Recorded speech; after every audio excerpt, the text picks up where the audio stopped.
Thank you very much.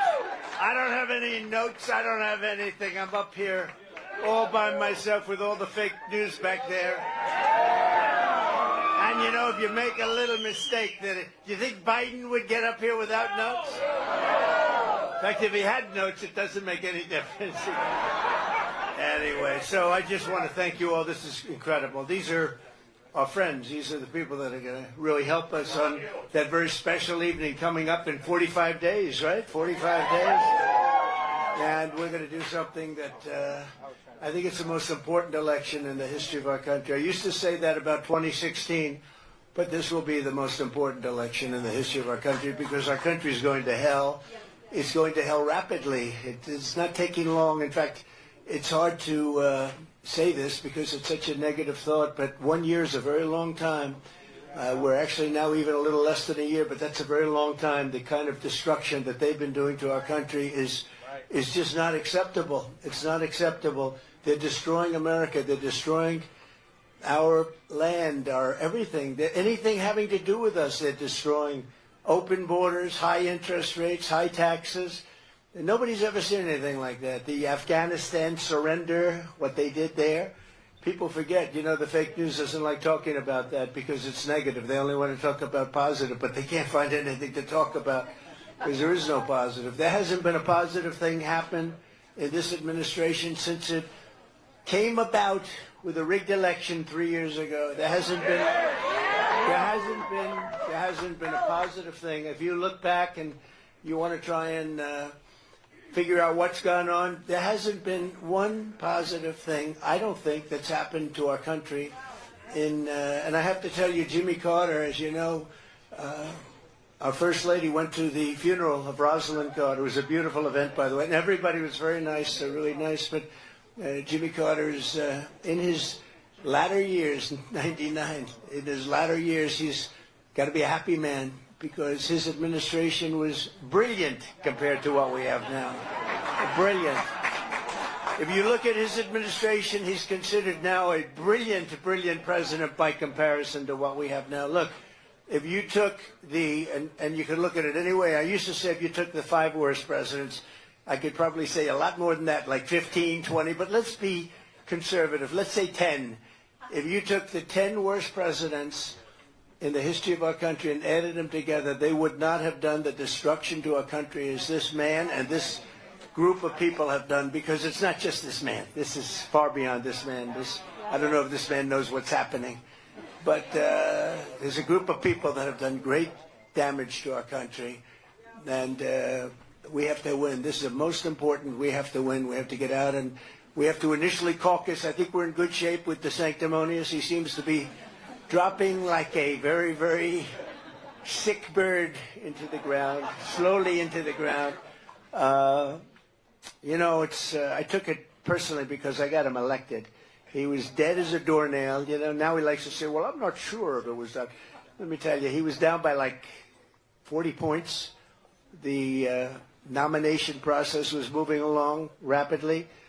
He had the primary. He had no chance. The Secretary of Agriculture was up. His name was Adam Putnam. Respected guy, good guy, but I didn't know him. And Ron came to see me begging for an endorsement. I said, Ron, you're dead. You don't have a chance. You're a dead man. If Abraham Lincoln came back from the dead, if George Washington and Lincoln teamed up together and endorsed you, they couldn't do it. He said, sir, the people of Florida love you. They love you. And I believe that if you'd endorse me, I could win. I said, you're at 3. He's at, 40 or something, right? And it was a short time. And I said, you know, he fought for me along with a lot of other congressmen and senators, but he didn't fight like a Jim Jordan or like other people. He fought. But he fought. I mean, at least he fought. He was a live body. And based on that, that was impeachment hoax number 1 and impeachment hoax number 2.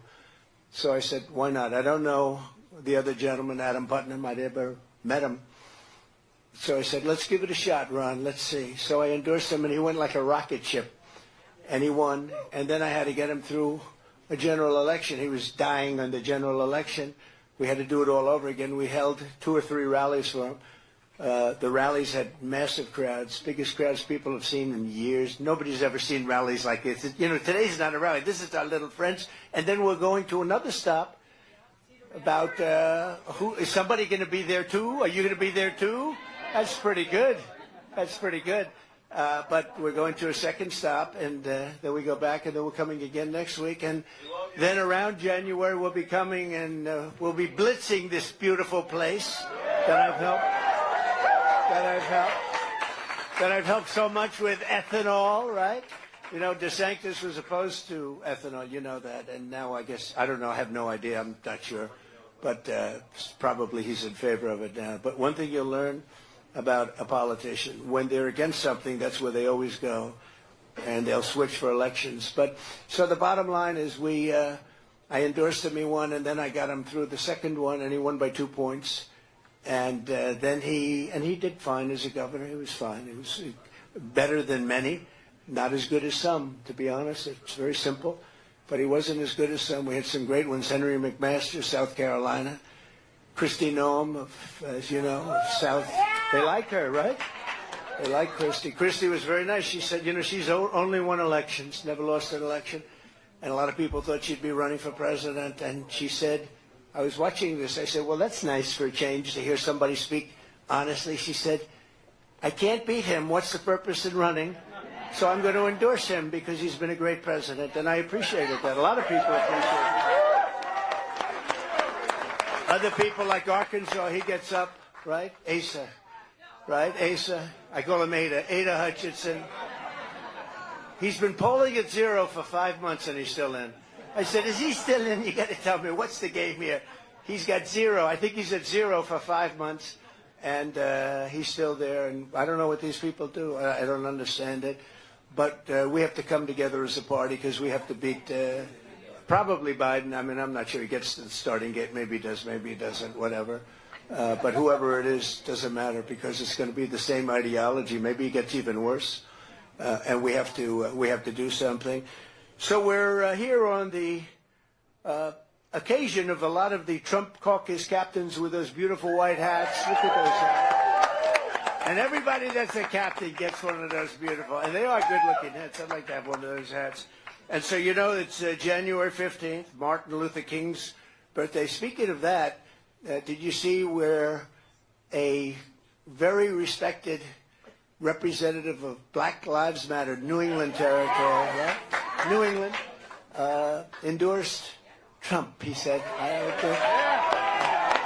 He didn't necessarily say the Republican Party, he said Trump, because what we've done in terms of opportunity zones and you know, jobs for everybody, frankly, but jobs, historically, if you look at the colleges, the black colleges and universities, I got them 10-year funding. They never had that. They'd have to come to Washington every year. We took care of their funding and a lot of other things, criminal justice reform at a very, very high level, very fair. We've got to be fair, but very, very something that everybody really, and we had tremendous conservative support, but criminal justice reform, and he came out in favor of Donald Trump, and he said, I'm going to do something that's going to surprise some people, but this guy has done more for the black population than any president, and I think he included Abraham Lincoln, but I'm not 100% sure. You know?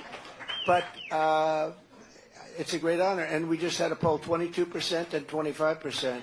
We had another poll that was really incredible. We had a poll that came out today where we're at 69, and DeSanctimonious is at 9, and Nikki Haley is at Birdbrain is at 7, and the rest of them are in the like at 1 and 2, and a couple of at 0. At some point, the zeros are going to get out. The 1 and 2 still have potential, right? A lot of potential. So anyway, we've had a great time. We've had a great time with this state. This has been a fantastic state. We won 2 elections here by a lot, and this is not necessarily Republican. I mean, it's not really. I mean, this could go if they had a real candidate, which they don't have. I mean, this could go the other way, I guess. It's not. I don't call this not a lock. There's no such thing as a lock in politics anyway. If you have the right person, you could do pretty well. But this has been a great place for us. I love it. I love the people. I have so many friends here, and it's an honor to be with you. And this is a special group because you're going to be out there on the 15th, and you're going to be getting people to go out and do what they have to do.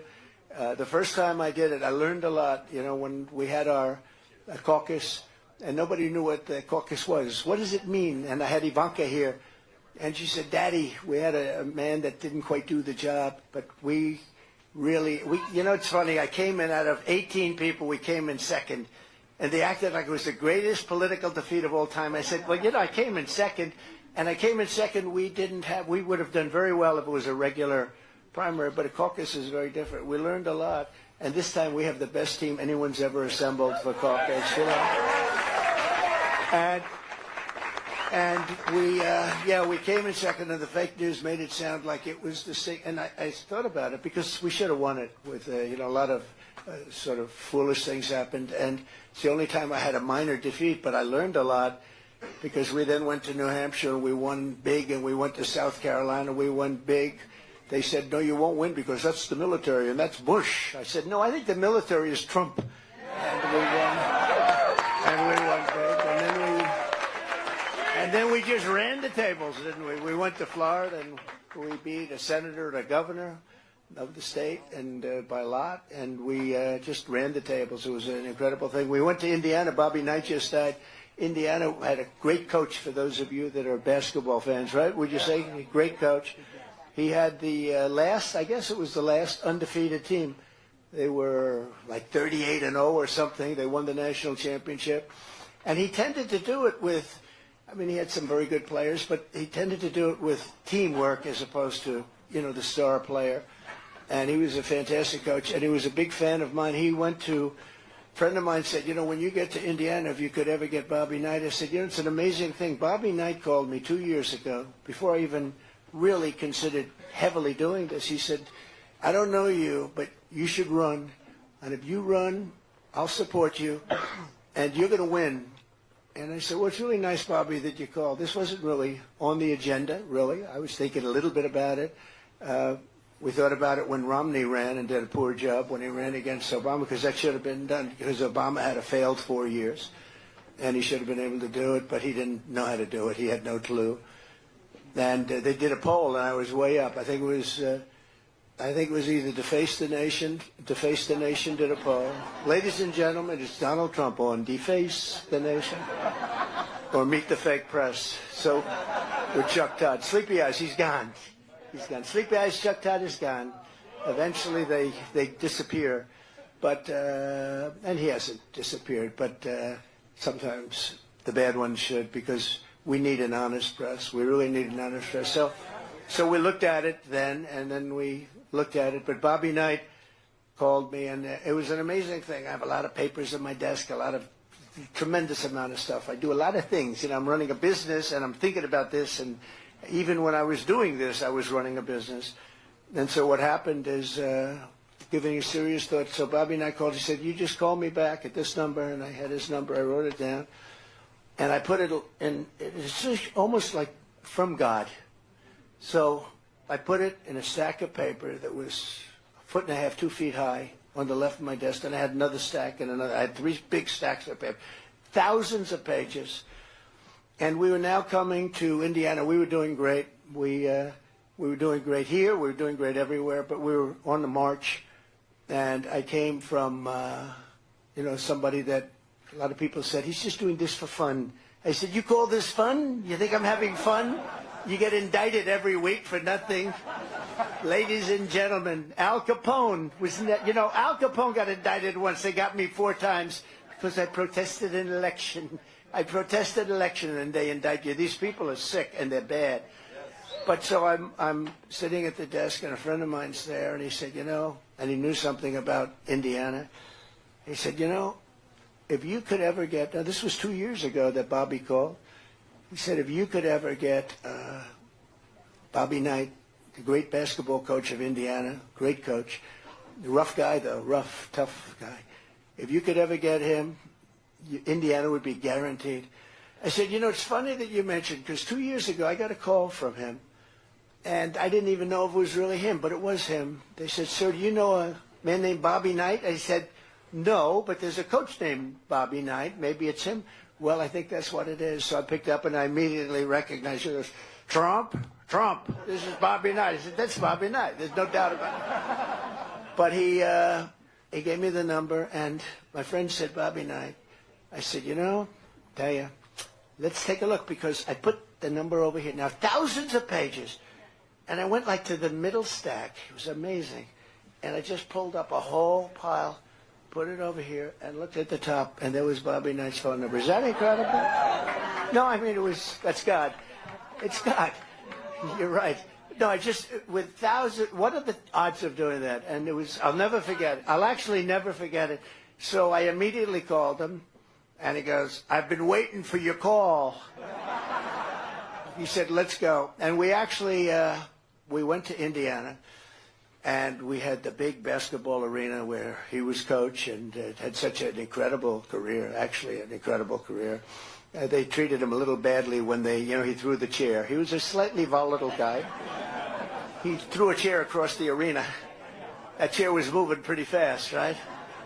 And some foolish person, they were going for a great season that turned out, once he left, that was the end of that season, because he was such a great coach. But so he had a chip on his shoulder, and I think he hadn't been back. He went to Texas Tech. I think he hadn't been back there for years, did very well at Texas Tech. He's going to do well anywhere.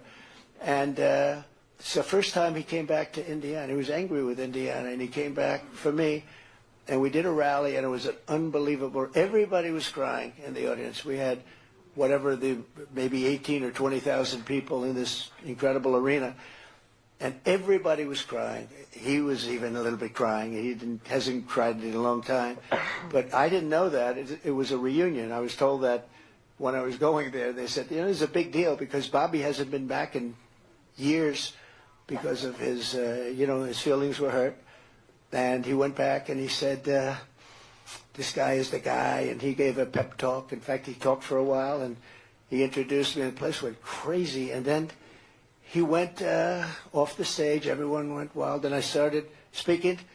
And about 10 minutes later, he walks back on. I said, that's strange. What's Bobby doing? It's a big arena, and everything's very formal, and I see him walking back. And he says, do you mind if I say a few more words? I said, go ahead, Bobby. So I moved on. Not exactly the way you would imagine, but I said, whatever it may be. And he said, listen, here's the story. If we have problems, this is the only guy that's willing to bomb the hell out of the enemy. He'll bomb them at a level that nobody's ever seen before. And that's all I have to say. That's it. And he walks off. I said, man. And when he said it, I said, I think I'm going to get in big trouble for that comment. But anyway, he was a great guy, and so we won Indiana big, tremendously, and we just ran the table. And then we had 2016, and it was the greatest, probably the most exciting night in the history of politics in this country. And then we did even better in 2020, got millions and millions more votes, and the election was rigged. It was a rigged election. They say that if you win Florida and Ohio, nobody's ever lost, but if you win Florida and Ohio and a place called Iowa, and if you win that, and we won all three, and they said nobody's ever lost election. And there were many metrics like that, but you win Florida, Ohio, and Iowa, nobody has ever lost an election with that combination. And we won. Not only did we win, we won in landslides. Ohio was great, Florida was great, and Iowa was great. And but we're not going to let that happen. We're not going to let that happen again. We can't. We cannot let that happen again. So I just want to say to you that I appreciate you being here. You're very important. That's why I came here first.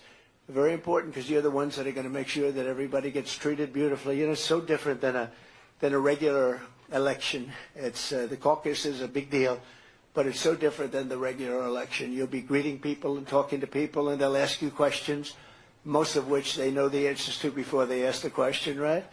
But you'll do a great job, and I think we're gonna come out and we're gonna do something that, frankly, I believe is the most important. But I think it's going to be one of the biggest political events anywhere in the world. And we're having some of them in Argentina. As you know, you saw what happened. He ran as Trump. It was Trump. Make Argentina great again. It was perfect. MAGA. He had a MAGA agenda. because it's a conservative agenda. And it's not that we're conservative. We're common sense people. It's not a question. People say, are you conservative? Yeah. I'm of common sense. We need borders. We had the strongest border in the history of our country. Now we have the weakest border, I believe, in the history of the world. In the history of the world, because there's never been any country, a third world country, wouldn't allow people to come in. They're coming in from mental institutions. They're coming in from all over the world. They're coming in from jails and prisons. There's a slight difference between the two. One's rougher than the other. They're coming in from mental institutions, but they're coming in from insane asylums. They're dumping everybody into our country from all over the world. Last week they caught numerous people coming in from the Congo. They're coming in from Africa. They're coming in from China at large levels from China. You see 26,000 people from China, all young males, okay? So what's going on with that? 26,000 people just was reported over a short period of time. This isn't a long period of time. So what are we, building a little army in our country? And we have a guy named Biden who's grossly incompetent. He's corrupt, but he's also incompetent. And you know, I never used to speak about him like that. But when they did the indict word, when they indicted me for bullshit, I said, now we can tell it like it has never been done in this country before. When a popular president, I got more votes than any sitting president in history by far, by millions. When a popular president who did a good job, I mean, we had, think of where we were. We were energy independent. I got the largest tax cut in history approved. I got the largest regulation cuts in history. That's why we had the best jobs. We had the greatest economy in history. I mean, think of all the things that we were doing. I defeated ISIS. Everybody said you can't defeat ISIS. I defeated ISIS in 4 weeks, right? General Raising Cane. Raising Cane. You heard about Raising Cane, right? We have real generals. We have a great military. Not the guys you see so much on television with, you know, characters. Not Jesper and Millie and these guys. The real generals. We have unbelievable generals. We have unbelievable military. We have a great country potentially, but right now we have a country that's failing. It's a failing nation. We have a failing nation, and it's a very sad thing to watch.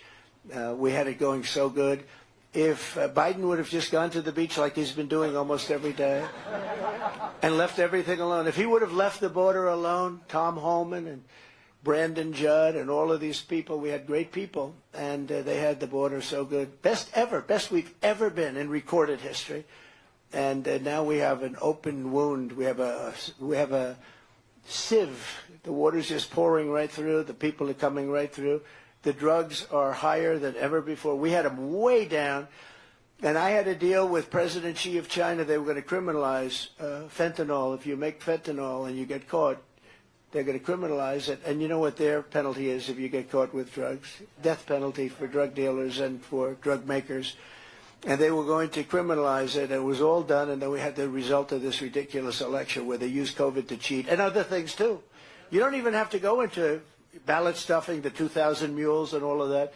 You don't have to, and by the way, the 2,000 mules, hundreds of thousands, millions of ballots we're talking about. We're talking about millions and millions. And it's coming out now. It's very interesting. All the time you see, yesterday I read about in Georgia, 3,600 duplicate ballots. That means 2 ballots, 2 of them, and almost all of them happen to be for a guy named Biden. So it's and that's where we are now with our country. And now you look at our country, it's a mess. It's a mess. But we'll turn it around and we'll make it greater than ever before. We can do that. We're going to close up the borders. You're going to come into the country, but you're going to come in legally. Now people say, why should I go through a process when I could go into the Mexican or even on the northern border to a lesser extent? But why should we go through a process of learning about our Constitution and doing it the way it has been done? And all we have to do is just go to the Mexican border and walk right into the country. So it's a very, very sad thing, but we're going to make our country greater than ever. It'll be the greatest comeback in history. I'm not talking about comeback politically because I don't care about that. It'll be the greatest comeback for a country because our country right now is a dying country. We're not respected by anybody. If I were elected, you wouldn't have had Ukraine, thousands, hundreds of thousands, and include Russia, all of these people that are dying fighting. They would have never been fighting. Zero chance. Number one, oil was so low that they wouldn't have had the money to prosecute the war. You know, we had oil at $40 a barrel. Now it's $100 during this period. And, you know, Russia can proudly say or unproudly say that there's never been a thing like this where a country is making a lot of money by fighting a war. So Biden is keeping these prices so high, and he wants to end the war. But the war's never going to end because they are a money machine right now. They're making so much money, and they're fighting, and they're killing a lot of people. You look at what's going on, and it would have never happened. Zero chance. And I told Putin, I spoke to him, it was the apple of his eye. There's no question about it. But I said, Vladimir, if you do that, it's going to be rough. I won't tell you exactly the conversation, but he said, no way. I said, way. It's going to happen, way. And he didn't believe me, but he believed me 10%, and that's all he needed. And I had the same conversation with President Xi of China, and I talked about that in Beijing, that if you go into Taiwan, we're going to have real problems if you do that. We're talking about Beijing. And he would have never, we didn't even talk about Taiwan, right? These things weren't really even discussed. When I left, I remember 28 bombers, right after I left, 28 bombers flew right over the middle of Taiwan. And that's just there waiting. I mean, it's waiting. And now we bring up to the one that's just happened over the last couple of months is Israel would have never happened. Zero chance. Zero chance. You had a country, Iran, which is doing all of the funding. They were broke. People weren't allowed to buy oil there because I said if you buy there, you're not going to do any business in the United States. So China wasn't buying, and India wasn't buying. Nobody was buying. And they didn't have the money to fund anything. Now they have $250 billion in the bank. 250, not including the $6 billion they got for 5 hostages. $6 billion.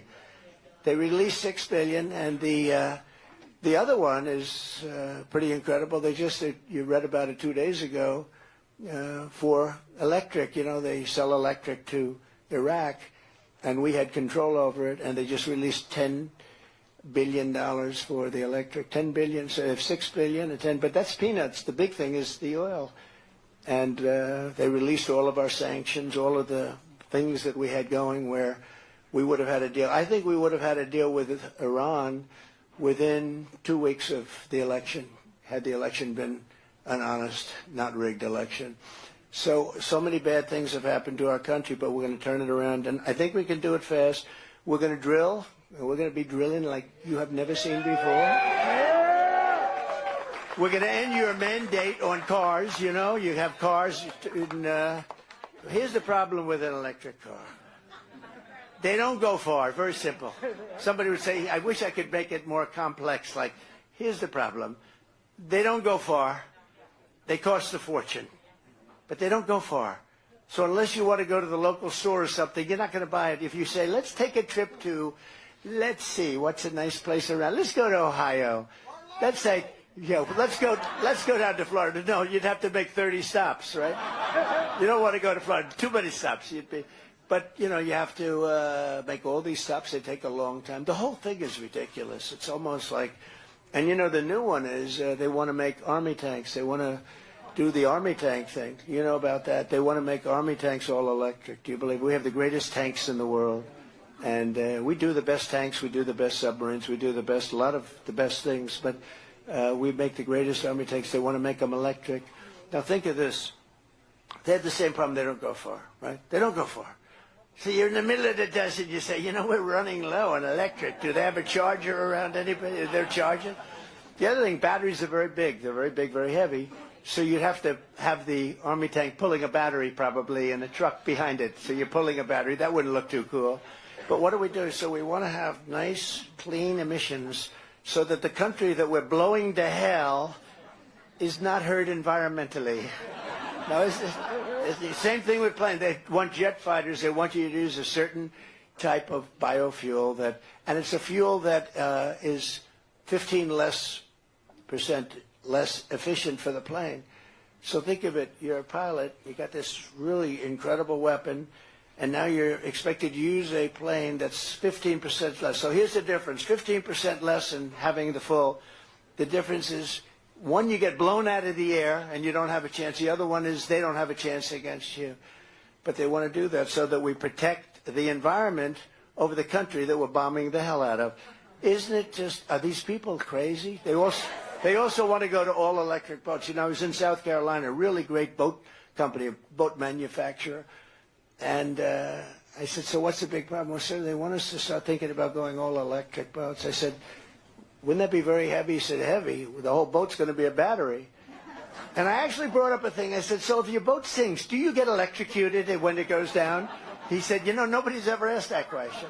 I said, if I'm going down in a boat and there's a shark 10 yards away or I'm going to get electrocuted, could that happen? He said it could. I said, well, you know what? If it's true, I think I'll take the electrocution because I'm not going near that shark.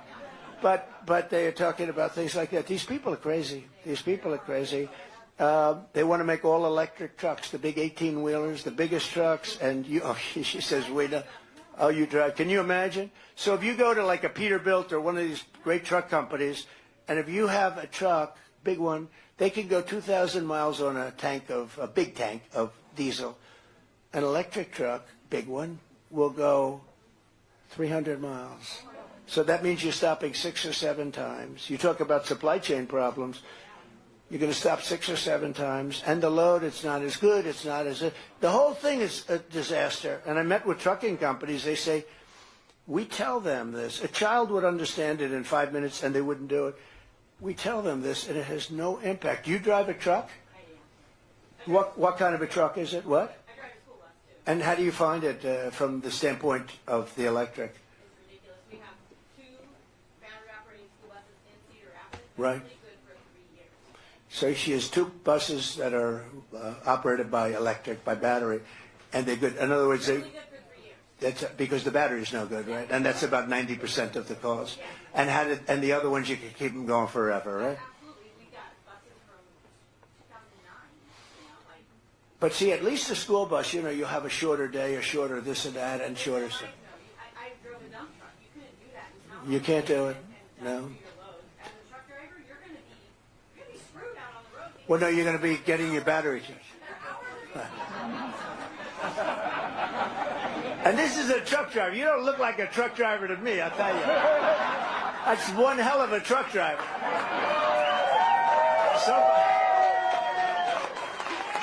Somebody's going to say she's a plant.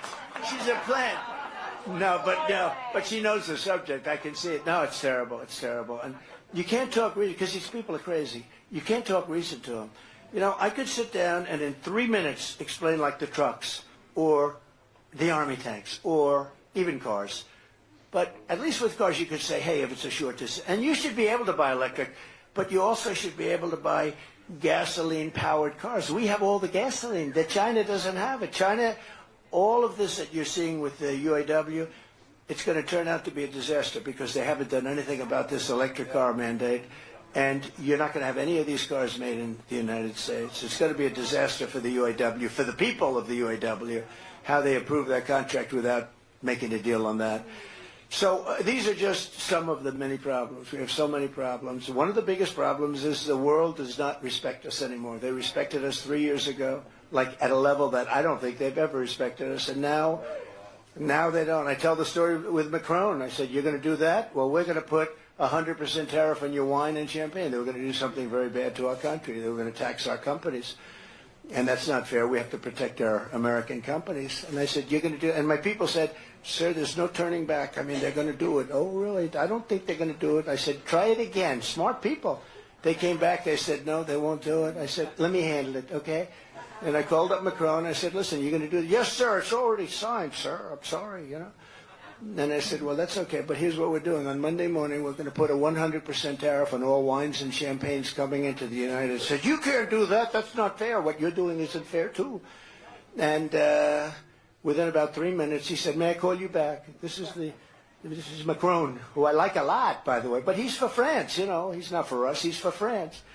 And he called me back in 5 minutes. He says, we've decided to take off the tax on American companies, right? It took me 4 minutes, and I was told by my geniuses you couldn't do it. They worked on it for months.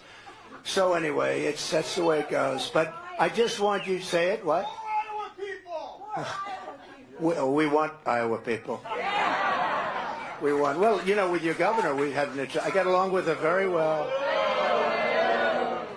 No, I got along with her very well. I mean, you know, I helped her a lot because I took, as you know, a great governor, Terry Branstad, and I made him the ambassador to China. He told me an amazing story, and that's why, you know, long before I was in Iowa making the speech, and he said, could you ease up in China a little bit?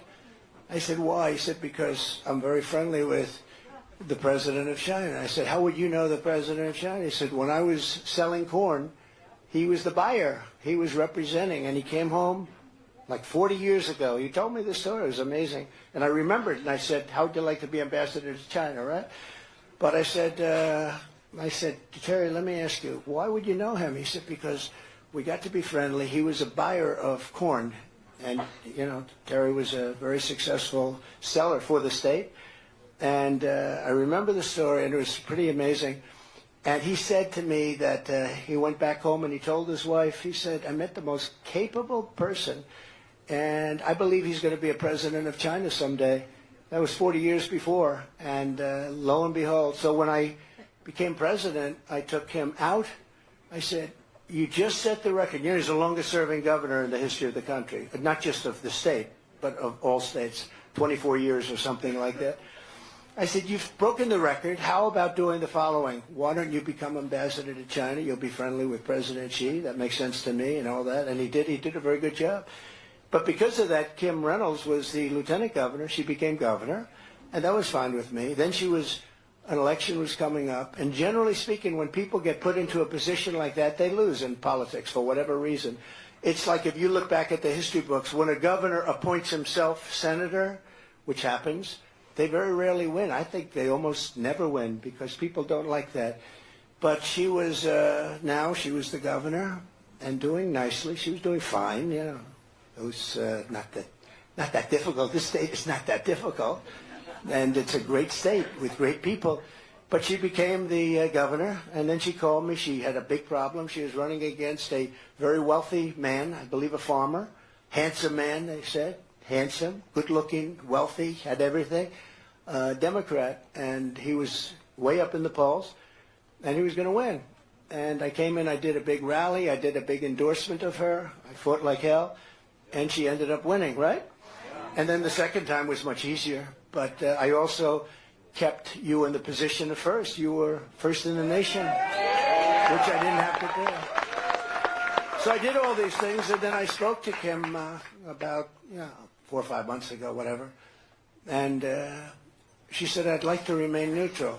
I said, I'd like to remain neutral too. I didn't have to come here and do rallies for you. And she said, what do you mean?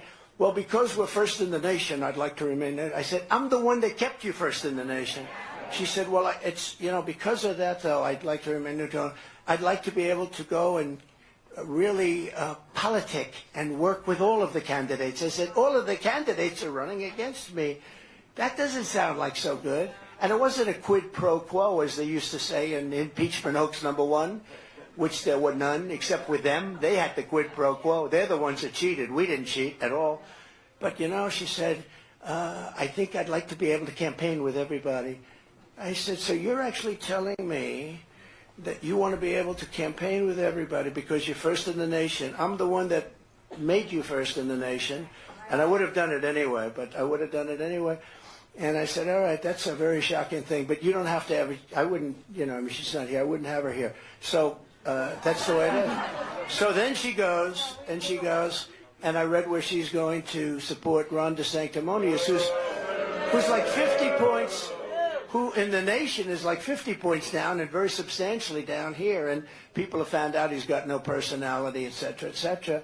And, after all the things I did, then he said, essentially, he said, I have no comment. Are you going to run against the president? He said, I have no comment. When he says he has no comment, that means he's running. So I said, if you're running, oh, he's running. And my people, these geniuses all over the room, they said, sir, you shouldn't hit him. He's a Republican. I said, I don't care if he's a Republican. And we hit him rather hard. And he went down like all the others. So he went down, and it was one of those things. But she said she's going to endorse him because he worked very hard. Now, how do you endorse somebody that's 40 or 50 points down? There's got to be something there. So I'm not, now I can only tell you this, and I have nothing, that was her choice to do this. But I believe in loyalty. I didn't say I'm going to do this. I don't care if she endorses me or not. It's not going to make any difference because the only endorsement that matters is a Trump endorsement. I hate to say it.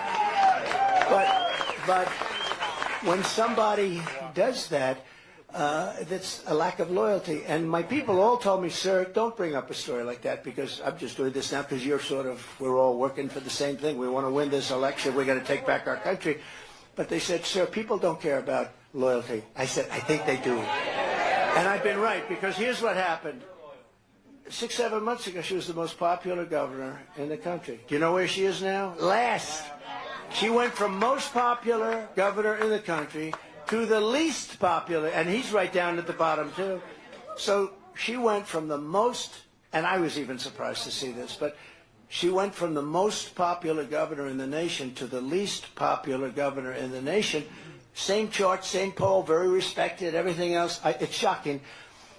But look, I wish her well. I mean, to me, I got along with her great. I did a lot for your state with all your breakage, all your floods. You have so many floods I've never seen. I think you had record floods. We took care of Iowa better than any president ever, including the ethanol. But all of the problems that you were having with the heavy rain and the heavy falls and the breaking dams and everything else, we took care of everything. So you really like to be shown some support when that happens, right? I don't think that's abnormal. And I mean, she's supporting a guy that fought ethanol. He fought your Social Security. He fought Medicare. You know, he wanted to raise Social Security up to 70, and he fought against Social Security. But he also fought ethanol because that's very personal to you, and he fought it very hard. And he fought the farmers, the farm bills and everything else. I did just the opposite. By the way, with China, I got the farmers $28 billion from China. I went to Sonny Perdue, the Secretary of Agriculture, our secretary, did a good job. I said, Sonny, the farmers in our country have been treated very badly by China. Most of you that are in the business know that. And I said, what kind of damage have they done over the last 4, 5, 6 years? And he came back the following day, he said, about $28 billion. I said, okay, China's going to pay him. And I took it out of the tariffs. I gave the farmers, any farmer here get checks from me? Because, right? Yeah. A lot of jobs too. Remember I said to everybody, because the farmers were very loyal, they stuck. I said, we're going to go through a nasty process with China. They're not going to want to buy. They're not going to, all of the different things. I said, we're going to go through this process. Just be loyal. We're going to win, but you have to stay loyal. And they were unbelievable. I watched, as I think NBC Today Show, if you can believe it. I don't know what I was watching it for. But they interviewed a farmer, and he was having a hard time. During the administration, very beginning, he said, no, but President Trump is doing right. China stopped buying. And we made one of the greatest deals. But I don't talk about it because of COVID. I talk about USMCA, that's Mexico, Canada. I talk about the deal with Japan, the deal with South Korea. I don't even talk about the China deal, but China deal is probably the best of all. They have to buy $50 billion worth of our product. But I gave the farmers of our country $28 billion. And I said early on, because I knew we were going to win the negotiation, it wasn't even that tough, frankly, but nobody else did it. Bush didn't do it, and Obama didn't do it. Nobody cared. Nobody fought for the farmer. I fought for the farmer. But they didn't do it. I knew we were going to win, but I said, you got to remain tough, you got to remain solid. And they were so unbelievable. The farmers were so incredible. He said, President Trump is doing the right thing. I mean, we're hurting right now, but he's doing the right thing. We have to stick with him. And all of a sudden, the dam broke, and we made an unbelievable deal, and we gave you $28 billion. And I say, sometimes I say it a little bit flippant, and they say, please don't say that. Please, sir, my people, please. I say, listen. We're going to win Iowa. Well, how do you know, sir? Because I got them $28 billion for the farmers. I'll be flippant. I mean, maybe you'll have an upset. Who the hell else? Biden doesn't even know what a farmer is. Biden. Can you imagine Biden laying in bed at night, tossing and turning, thinking about how he's going to screw China for $28 billion for the farmers? I don't think he's going to be doing that, right? Sweating at night. No, he's a sound sleep. They gave him his milk and they put him to bed. He doesn't give it. So anyway, we did a great job for you, and I appreciate it. Listen, so we will caucus. Okay, thank you. I appreciate it. We got to do it. You know, the most important thing we have to do, and less so in this state because your elections run properly, but they only focus on the 6 swing states, 7 or 5, depending on your definition of swing state. But those 5 to 7 states, that means so much. And I think we're going to maybe do a lot better than that. I think we can run the table in many cases. I think we're going to do a lot better in places that normally wouldn't be considered Republican territory. But let's not assume that. And you look at your 5 or 6 swing states. I think that that's the only thing I ask, is that I ask those states in particular, less so you, but those states in particular, to guard the vote. I use the term guard the vote because we have all the votes we need. We're going to have, I was in Florida yesterday, we're driving about 10 miles to a location for a meeting, and every house had Trump 2024 on it. We have all the votes we need. What we have to do is guard the vote. We don't need, we have found, 1 million votes someplace. When I was watching Pennsylvania, it was so sad to see. We had that state, we were up by, I think, 700,000 votes with 73% of the vote, and all of a sudden it was tied. And it was so terrible what happened. You take a look at the states. So we have it all documented, too. I hope, one of the great things about these, if the judge allows us, the judges, that somebody's got to allow this thing to be prosecuted. We want to show how we won the election, not for purposes of, what we want to do is we want to win this one that's coming up, because it's a lot simple. Think to the future. But you have to learn from history. If you don't learn from history, you're a fool. And we have to learn from history. So I hope that that's going to happen, because we have so much evidence. And everybody knows it, and they know it. The one thing they don't want to talk about is the election. They don't want to talk, because they're guilty as hell. They cheated like hell. They know it. And you'll never find out all the ways. But we don't need all the ways, because, it was, I think, 22,000 votes separated it. And we have millions and millions of votes. It's a very sad thing. So the most important part of what's coming up is to guard the vote.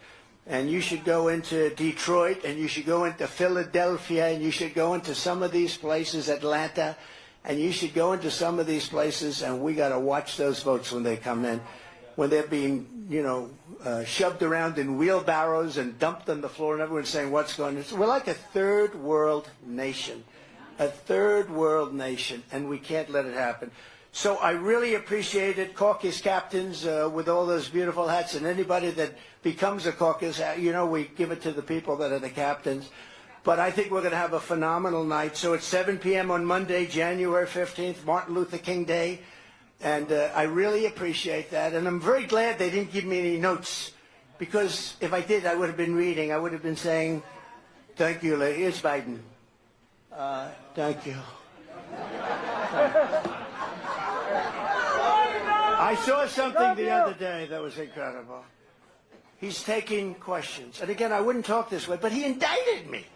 Can you imagine? I got indicted. I'd never heard. The Wharton School of Finance, they didn't have a subject on you get indicted. It wasn't like something you think about, right? My mother and father, they're looking down. My son got indicted more than Alphonse Capone. Don't forget, Al Capone was the toughest, meanest guy. If you had dinner with him, and if he smiled the wrong way, where he thought you were maybe smiling about him or mocking him, you were dead. You're a dead person. Scarface, you ever hear? Al Capone, Scarface. That was where the movie came from. He had a scar from here to here, and he didn't get that scar from playing tiddlywinks. Do we agree? He got indicted 1 time. I got indicted 4 times for nothing, And, I think one of the reasons our polls are so high, I think they're 25, 30, 40% higher than they might have been. One of the reasons is because of that, because people get it. They don't like to see it. They've weaponized the Justice Department against Republicans, against me, against churches, against parents.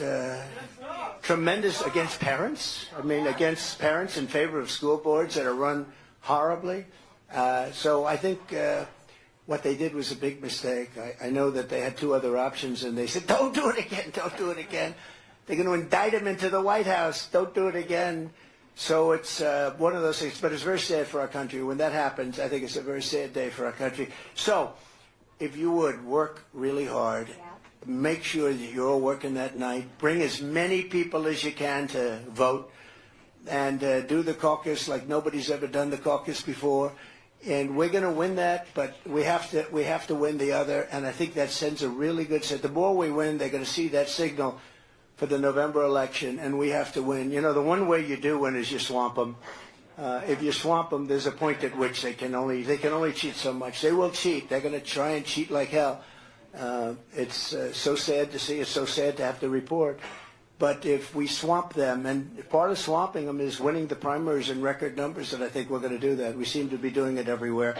We love you very much. Thank you very much. And remember that date. Remember that date. Thank you all very much. Thank you.